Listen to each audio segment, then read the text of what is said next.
앵커, 고용 쇼크 대책을 위해 긴급회의를 진행한 당 정청이 일자리를 최우선에 두고 가능한 모든 수단을 동원하겠다며 총력 대응을 예고했습니다.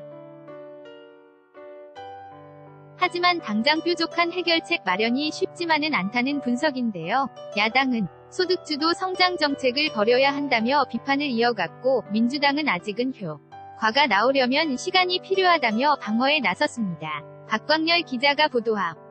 기자 이례적으로 휴일에 모인 정부 여당과 청와대 주요 관계자, 염차령도 생략할 만큼 분위기는 신중하고 무거웠습니다. 예정된 1시간을 훌쩍 넘긴 회의. 당 정청은 일자리를 최우선에 두고 가능한 모든 정책 수단을 동원하겠다고 강조했습니다. 이를 위해 4조 원가량의 추가 재정 정책을 추진하고 내년 일자리 관련 예산은 올해보다 최소 12.6% 이상 늘리는 등 확장적 재정 정책을 예고했습니다. 하지만 소득주도 성장이라는 핵심 축은 변하지 않을 것이라는 점을 분명히 했습니다. 최저임금 인상과 관련해서도 소상공인 자영업자를 위한 보완 대책을 더 철저히 마련하겠다고 강조했습니다. 아직 경제정책 성과가 나오려면 시간이 필요하다는 겁니다.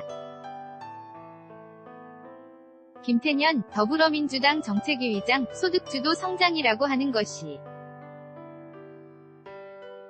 또는 혁신성장이라고 하는 것이 1년여 만에 그렇게 크게 효과가 나고 엄청난 신장 효과가 있다고 한다면 경제정책 운용 못할 정부가 어디가 있겠습니까? 최근 고용 하락의 업황뿐 아니라 생산 인구 감소와 주력 산업 생산 성 악화 등 구조적 원인도 크다며 단기적으로 해결할 문제가 아니라는 뜻도 내비쳤습니다. 홍영표 더불어민주당 원내대표 2000년대 초반 독일은 극심한 실업난 탓에 유럽의 환자로 불렸습니다. 그러나 사회적 대타, 협을 통해 경제 구조를 바꾸려고 노력한 결과 유럽 최강국으로 거듭날 수 있었습니다. 하지만 야당은 비판을 이어갔습니다. 자유한국당은 정부가 소득주도 성장의 환상에서 벗어나 기업하기 좋은 환경을 만들어야 한다고 강조했습니다. 이와 관련해 김용태 사무총장은 장하성 청와대 정책실장 등 모진의 교체를 촉구하기도 했습니다. 바른미래당 역시 이번 당정청 대책을 실효성 없는 세금 퍼주기로 규정하고 경제정책 전환을 강조했습니다.